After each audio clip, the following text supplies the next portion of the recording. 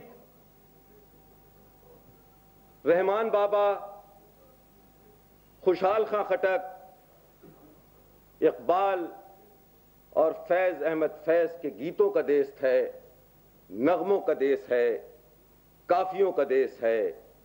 آج ہمارے وہ نغمے، وہ ہمارے گیت، وہ ہماری شاعری، وہ آج فوجی بینڈ کے دبدبوں کے نیچے دبی ہوئی ہے۔ آج ہمارے وطن کے سینکڑوں نوجوان، ہزار سے زائد نوجوان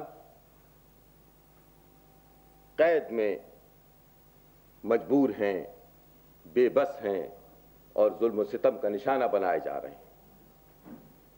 ہمارے سامراج، ہمارا وطن سامراج دشمن عجب خان،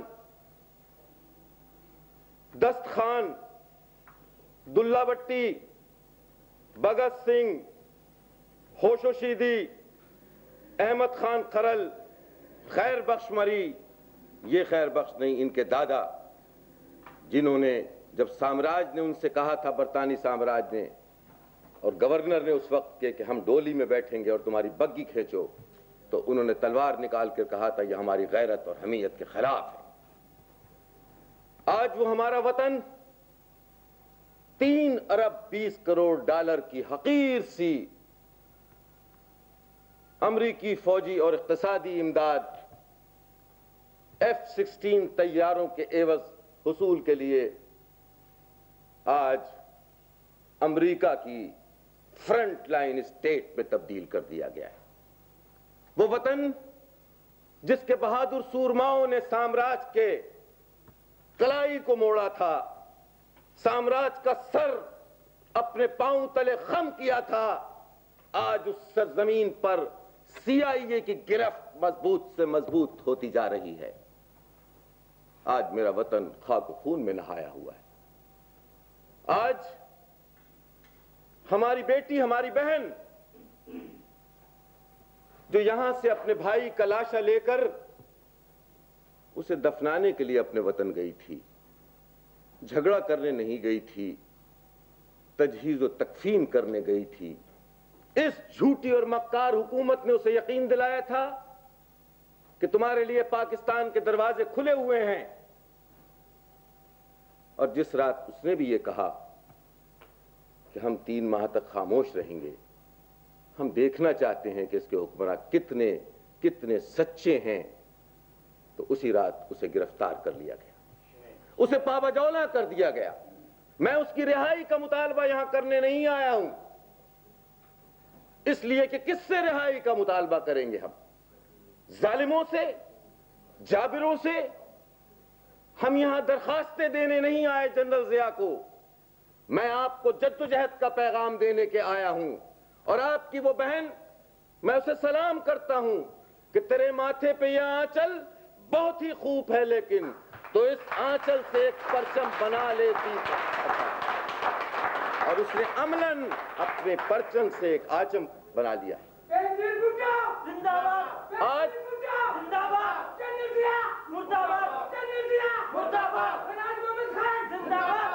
آپ میرے بھائیوں وطن سے دور ہیں، آپ میرے بھائیوں وطن میں جو تکلیفات میں لوگ رہ رہے ہیں، آج سرحد کے مقام پر، بالا حصار کے مقام پر، اٹک کے مقام پر، ورسک کے مقام پر ٹارچر کیمپ کھولے گئے ہیں، وہاں لوگوں پر، ماؤں پر، بہنوں پر، بچوں پر تشدد کیا جاتا ہے۔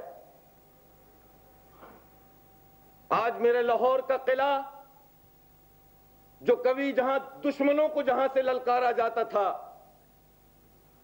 آج وہاں سینکڑوں بیٹیاں، مائیں، بہنیں جیلوں میں بند ہیں۔ سینکڑوں نوجوانوں کو سال سال بھر کسی وکیل سے اس قلعے میں نہیں ملنے دیا جاتا، کسی بیٹی سے، ماں سے، بھائی سے، رشتہ دار سے نہیں ملنے دیا جاتا،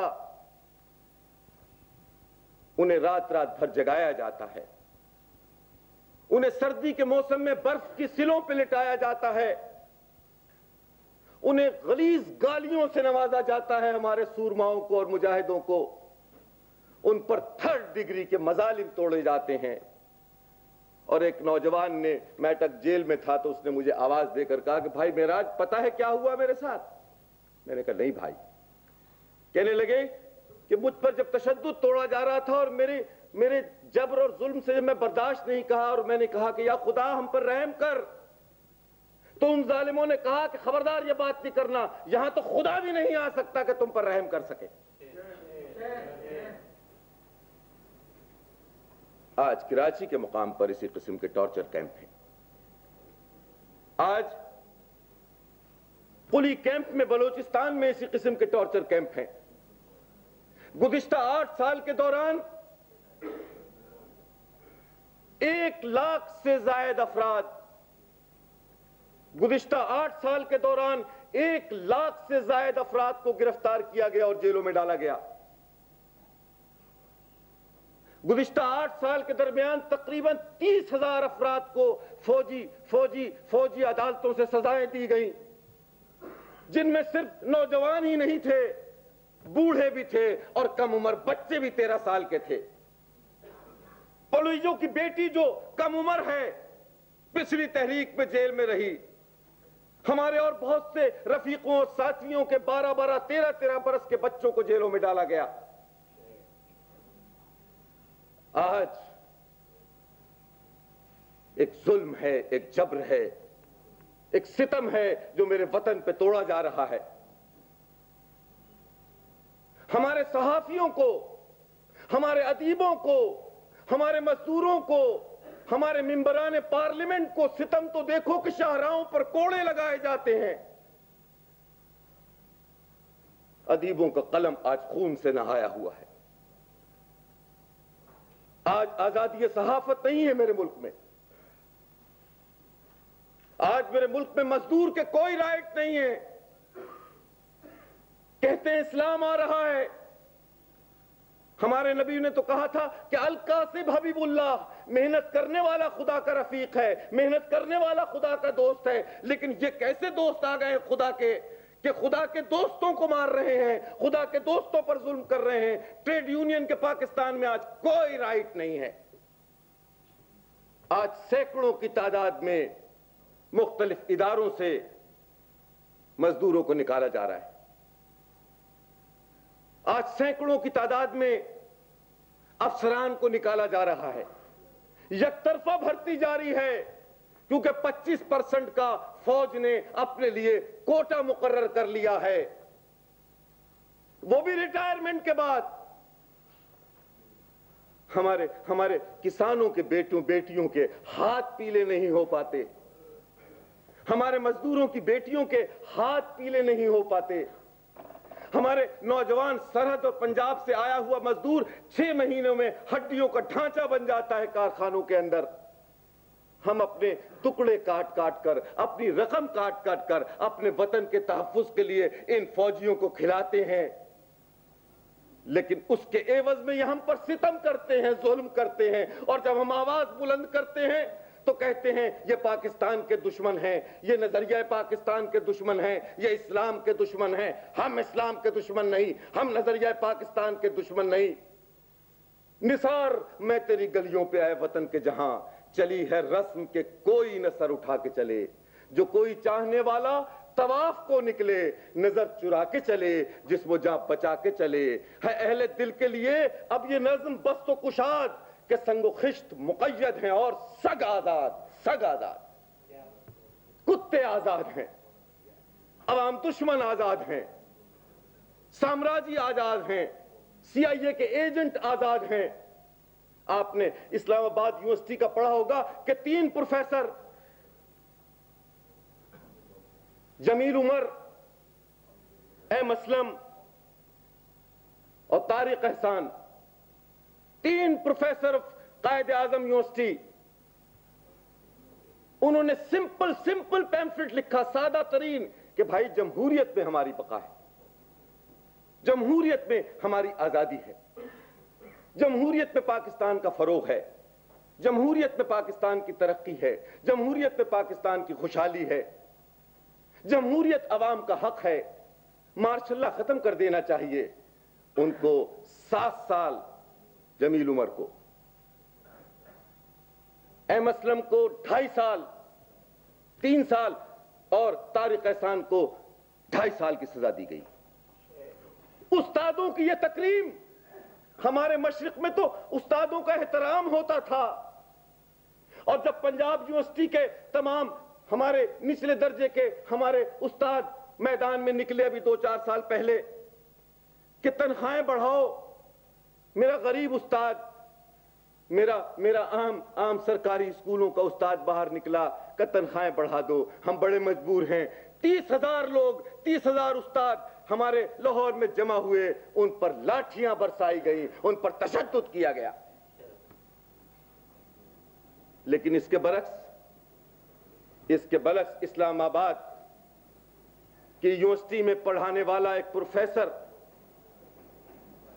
مسٹر کلیگ، ایک امریکی پروفیسر مسٹر کلیگ کا جب سامان 2 سال پہلے امریکہ سے آیا اور غلطی سے ان کا وہ بکس ٹوٹ گیا ایئرپورٹ پہ، تو اس کے اندر سے 300 سے زیادہ آٹومیٹک رائفلز برآمد ہوئی.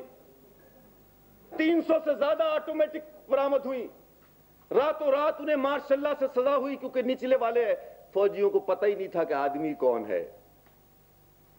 لیکن رات کے 2 بجے انہیں پنڈی جیل سے رہا کر کے جہاز میں سوار کرایا گیا اور اسلام آباد سے امریکہ روانہ کر دیا گیا. اور یہ سازش کیا تھی؟ یہ سازش یہ تھی کہ یہ اسلحہ وہ بنیاد پرست پارٹیوں کو دے رہے تھے. یہ آدمی بنیاد پرست پارٹیوں کو وہ اسلحہ سپلائی کر رہا تھا، افغان بھگوڑوں کو وہ اسلحہ سپلائی کر رہا تھا، اور منصوبہ یہ تھا کہ پاکستان میں جمہوریت پسند سیاسی رہنماؤں کا قتل عام کیا جائے. ہم فلیگ کو کہنا چاہتے ہیں کہ تم راتوں رات بھاگ گئے، ہم تم سامراجیوں کا پیچھا واشنگٹن تک کریں گے. یاد رکھو، تم ہمیں غلام نہیں بنا سکتے، تم ہمارے آقاؤں کو غلام بنا سکتے ہو، اس لیے کہ وہ ابن غلام تھے. یہ میرا وطن ہے، یہ میری سرزمین ہے. یہ میرے ساتھی سینکڑوں کی تعداد میں آج میری بہنیں، میرے بھائی، میرے دوست، میرے رفیق، میری بیٹیاں، آج پورا پاکستان ایک قید خانہ ہے. جیسا کہ انہوں نے کہا تھا کہ وطن تھا ذہن میں، زندہ نہیں تھا، چمن خوابوں کا یوں ویرا نہیں تھا. یہ ہمارا وطن ہے. کون سا گناہ کیا ہے ہم نے؟ کون سا گناہ کیا ہے ہم نے؟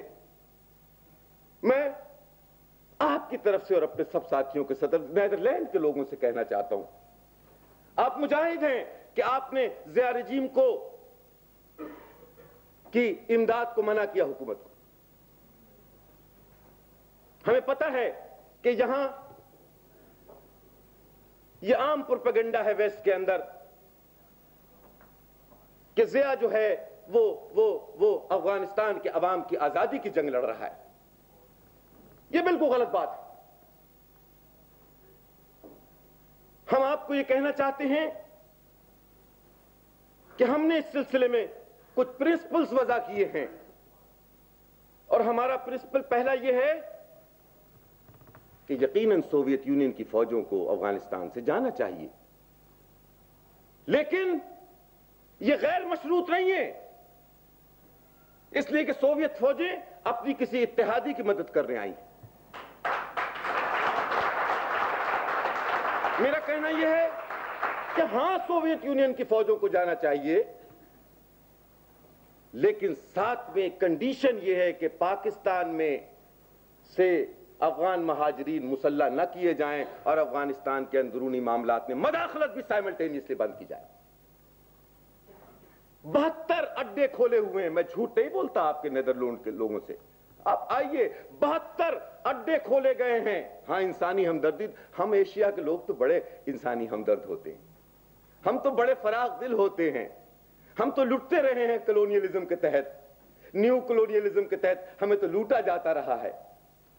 ہم تو پھر بھی اپنی ماتھے پر شکل نہیں آنے دیتے. ہم تو بڑے فراغ دل ہوتے ہیں, ہماری جھولی میں جو ہوتا ہے وہ انسانیت کے لیے ہم دے دیا کرتے ہیں. افغانوں کی مدد کرنا کوئی بری بات نہیں ہے, لیکن افغانوں کو مسلح کرنا بری بات ہے, افغانوں کو اسلحہ دینا بری بات ہے, افغانوں کو افغانستان کے اندرونی معاملات میں مداخلت کے لیے بھیجنا غلط بات ہے.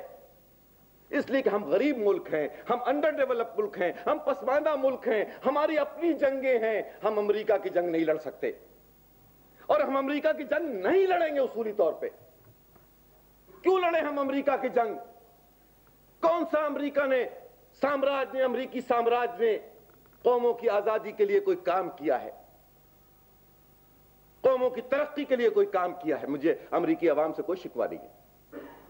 امریکی عوام کو میرے ہزاروں سلام پہنچے, امریکہ کے مزدوروں کو میرے 100 سلام پہنچے, امریکہ کے کسانوں کو میرے 100 سلام پہنچے, امریکہ کے اہل قلم کو میرے 100 سلام ہوں. لیکن امریکن امپیریلزم نے ہماری بھلائی کے لیے کبھی کچھ نہیں کیا. 1954 کے اندر پاکستان کو جبری طور پر امریکہ کے فوجی معاہدوں میں ڈال دیا گیا, ہمارے ملک میں مصنوعی قحط ڈالا گیا. محمد علی بوگرا کے زمانے میں, چودھری غلام محمد کے زمانے میں, کہاں سے محمد کا نام بیچ میں آ جاتا ہے, اس کے زمانے میں ہم کو امریکی سامراج میں پھنسا دیا گیا, فوجی معاہدوں میں پھنسا دیا گیا, بائیلیٹرل ملٹری پیکٹ میں پھنسا دیا گیا. امریکہ کی جعلی مصنوعی قحط ڈال کے میرا پنجاب تو 1951 میں کوریا میں گندم بھیجتا تھا, میرا سندھ. ہم تو اتنے زرخیز منڈی ہم کہلاتے تھے, ہمارے کھیت لہلہاتے تھے, لیکن مصنوعی قحط ڈالا گیا. پھر امریکن گندم بھی آیا, اور امریکن گندم نے ہماری آزادی کی روح کو مسخ کر ڈالا. ہمیں اقتصادی طور پہ غلام بنا لیا گیا, اور فوجی طور پر غلام بنا لیا گیا. کیا فائدہ ہوا ہمیں؟ میں کہتا ہوں امریکن ایڈ آئی پاکستان کے اندر, لیکن مجھے آپ بتائیے کوئی بنیادی نوعیت کی صنعت, بیسک انڈسٹری امریکن ایڈ سے لگی؟ اس لیے کہ امریکن ایڈ مشروط ہوتی تھی کہ اس انڈر ڈیولپ پسماندہ کنٹری میں کوئی بنیادی نوعیت کی صنعت نہ لگے, کوئی ٹیکنالوجی نہ آئے. نیو کلونیلزم کا طریقہ کار یہ ہے کہ وہ پسماندہ قوموں کو پسماندہ رکھنا چاہتا ہے, غریب رکھنا چاہتا ہے, انہیں ایک منڈی کے طور پہ رکھنا چاہتا ہے. چائنا نے ہیوی میکینیکل کمپلیکس لگایا ٹیکسلا میں, روس نے اسٹیل مل لگایا کراچی کے قریب. لیکن ہمارے جو اتحادی تھے ماشاءاللہ, وہ مخالفت کرتے رہے کہ پاکستان میں اسٹیل مل نہیں لگنا چاہیے. پاکستان